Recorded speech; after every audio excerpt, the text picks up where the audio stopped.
Hello everyone, it's Kim Murden here, herbalist, just coming outside my back gate out onto the downland to look at a particular herb of the month that is growing in absolute abundance this year, and we'll talk why maybe that's been for a few reasons, and go through its history, its medicinal uses, so that we can embed a bit more understanding of this plant.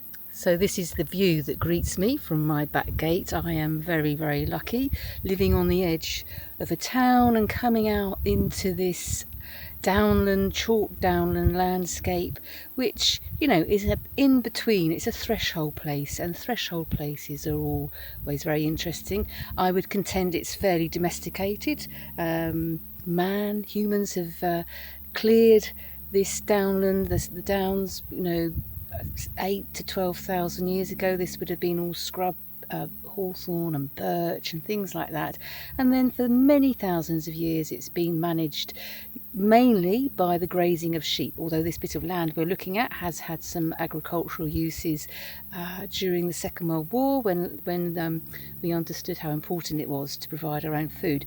But let's walk up a little bit and see if you can start to spot the yellow spires of the plant that I want to hone in on. And here it is in its glory. It's Agrimony. So we'll just take a little sweep. I don't know if the camera can pick it up. It's dotted throughout the grass. So here I am sitting amongst some Agrimonia or Agrimony. Well, let's go through the name and its family. So we have the flower kingdom, and then within that you have big families. So this is part of the Rosaceae family. So that means things like rose and blackcurrant and strawberry, and likewise this beautiful little plant is in that family. So the Agrimonia is possibly from the Greek to mean eyes. The particular species, Agrimonia eupatoria, from you'll come across quite a few plants with that eupatoria in it, and that's said to be related to the Greek king Mithridates the sixth, who is sometimes talked about as the father of biochemistry. The story goes that he tried out a lot of plants on himself, and he gathered around him a lot of physicians and healers to work out what plants did what actions on the body. And I don't know whether it's one of those little apocryphal tales, but it's said that when the Romans were coming for him, he tried to poison himself so he didn't have to be slaughtered by them. And it said that because his body had got so immune to all these different plant compounds that he failed in trying to poison himself. Another definition of Agrimony is that it comes from the Latin, from agri, meaning field. So you know, we're here on chalk downland, as I said, so it just grows very nicely in chalk downland. It'll grow along hedgerows as well across most of Britain. I think it's not so prevalent up in the higher places of Scotland and Wales, and I think it grows across most of the northern temperate region. So those of you that are maybe in America or wherever you're listening, you can let me know whether that it grows widely in your area.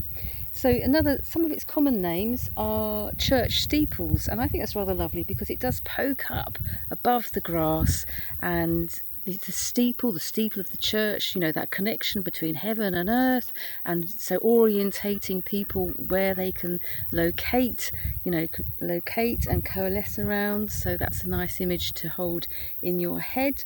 And some of the other names are things like cocklebur, because of these little, well, we'll get up close in a minute, the little seed heads that are forming here. They're covered in tiny hairs, and so they will attach themselves to passing clothing and people and animals, and probably why it's got so beautifully dispersed through this field, because this field gets grazed by sheep. They pick it up on their fleece, and then of course it will go all around and about. So let's get a closer look in.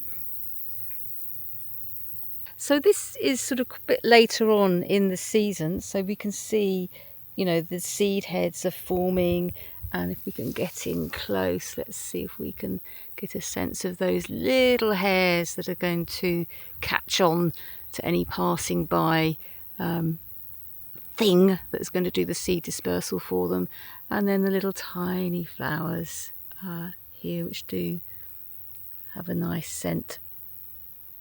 And what we use in herbal medicine is the flowering stalk and the leaves. So the leaves start to come out, May, June, depending on the weather, and then it starts to flower late June through July and August. So I'm filming this at sort of the end of July. And again, that depends on conditions. I have a friend over from Croatia, and he said where they've had a very warm summer, these are setting seed already, whereas we've had a very wet summer, so they're still in the flowering stage and just starting to set their seed. So as I say, you can come out and you can pick, the leaves, which are lovely and will have a slight scent if you rub them, and the flowers. You can use both or just one if it's just the leaf time. And if I haven't mentioned it before, if you can't smell it, that can be a little aside, an indication that there's maybe sort of too much of an inflammatory, congested mucosa condition going on in the body. So it can be you're depleted in zinc. Supplement yourself with zinc until your smell comes back. That's a good one. And think about things in your diet which are going to bring down inflammation. So your animal proteins are brilliant for doing that, and be aware of things like seed oils, the sugar, sugar things that are which are inflammatory. So those things are going to be a hindrance to our health. So let's have a little think about its history of usage. So long use as a folk remedy in the home, the farmland and cottage industries, agricultural people would have been well aware of it, and also in traditional medicinal usage. So let's have a little wander through its usages. So long time used within the home, as a folk remedy, common person's remedy, or just even as a foodstuff. The leaves have been used as a substitute for tea, just as a herb tea before black tea, China tea was introduced. Also think about when the taxes on China tea were very high, people would rootle around and find other things to drink.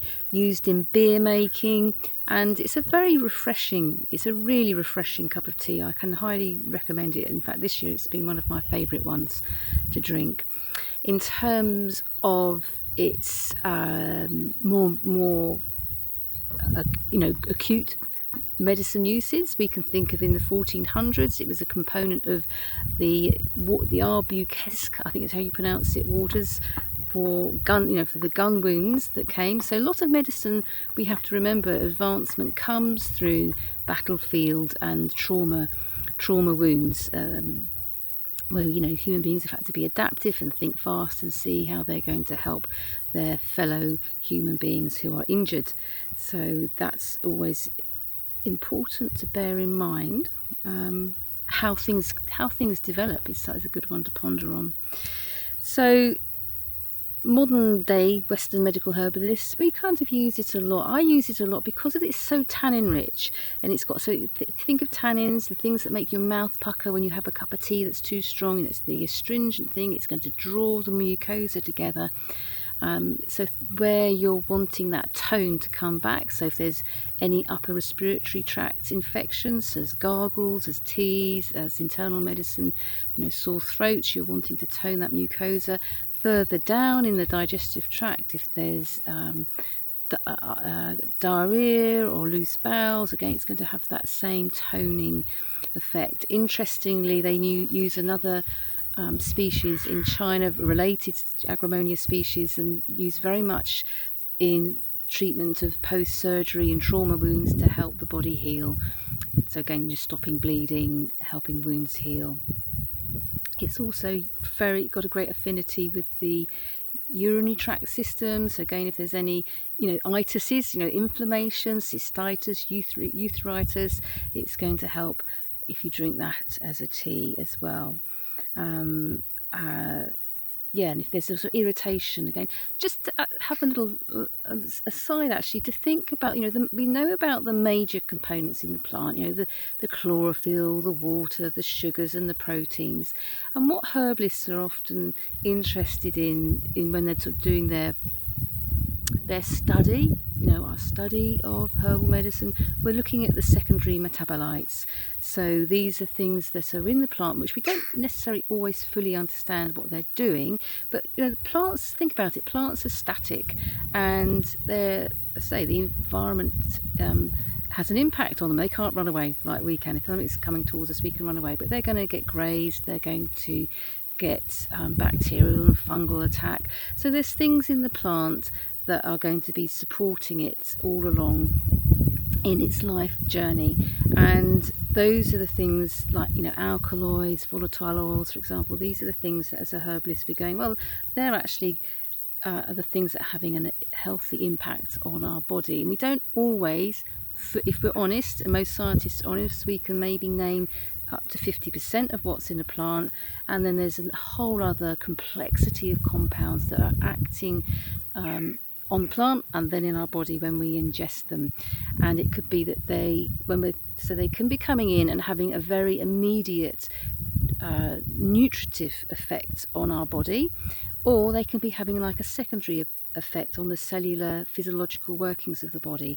So that, what I'm trying to say is, they're going to bring stability to the cell actions, for example, and solubility, and then help the other components in the body to work better. And I can't prove this for you, but I think what I would put this in my classification of quite a gentle remedy, and I think that's why it has this very toning and calming effect when we ingest it, and very gentle. And Dr. Bark's Flower Remedies, or Batch, however you like to pronounce it, he uses it. It's in this micro dosing of remedies. He uses it in that category of people who are on the exterior very seeming together and very calm, but underneath, there's a lot going on and they can be feeling very overwhelmed.